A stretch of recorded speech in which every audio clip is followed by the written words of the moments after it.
you mentioned the Daily Delaney Downer, which you do. You talk a lot of financial issues and issues that affect lower class people, middle class people around the country. One of the people who is pushing some new ideas in air quotes for those of you who aren't watching, Paul Ryan.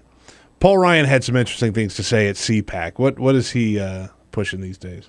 Well, he made this speech, and I think the line it will probably follow him for the rest of his career. He said the left wants to give people full stomachs but empty souls. That's very deep. It is kind of deep. It's very deep. And the argument is that safety net programs may protect Americans from the vicissitudes of life, but having food and shelter will leave you unfulfilled in some important way. And the only way you can get that fulfillment is by working and winning the dignity of work. So, Huffington Post, we're a big news website, and we have a polling operation. Yeah. So we asked people whether they would rather have a full stomach and an empty soul, or a full soul and an empty stomach. And we asked them two other questions, but I'll start with this.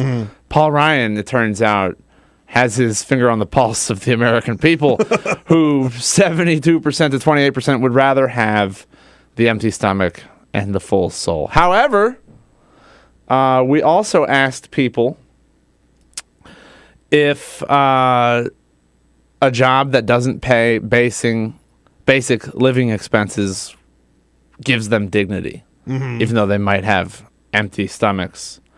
And people did not think that was a good proposition. Some, like 2/3 of people said, actually, no, a job should pay basic living expenses. You're not living in dignity if you can't afford to take care of yourself, right, and have shelter. Right. We also asked if people think that giving free food to poor people steals their dignity, and similar result, no.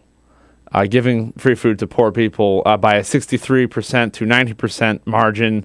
Most Americans said that giving free food to poor people does not undermine their dignity, and only 30% of Americans said they think working people in low-wage jobs that don't pay basic living expenses gain dignity from those jobs simply by virtue of working. So that basically, people are not agreeing with what Paul Ryan is saying, which is that working, even a terrible job, doesn't give you the special fulfillment. Right. I mean, his basic argument, it seems to me, is just take whatever job you could get, and that'll make you happy. Doesn't matter if it can pay your bills or provide a living wage. And where does he stand on the raising of a minimum wage? He's against it. Of course. But this is the essential argument that we have been having in our society since the Victorian Poor Laws. It has always been an argument that you hurt people by helping them, and this is an argument that comes from, has historically come from the ruling class, aristocrats, and the business owners who fund think tanks, who benefit from having people not fed so well by the government, because that'll, if they have a broader labor pool, that allows them to pay lower wages. So you don't want to have uppity workers who are being taken care of. Right, knowledgeable workers. Yeah.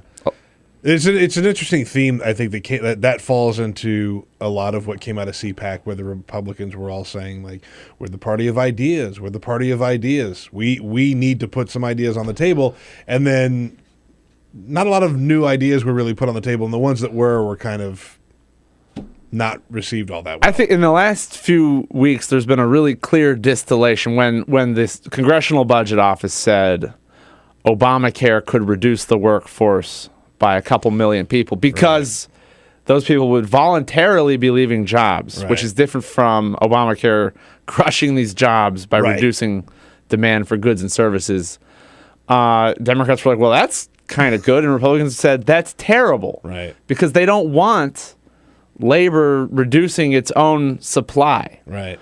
And it shows you on this question, which side of the political debate is aligned with the people, the businesses, the employers, the people who would benefit from workers not being better off. That's an underreported part of that story, I think, about people who would leave terrible jobs. Because Democrats are uncomfortable arguing that, any less work is good in any way. But I think to workers it is. Yeah.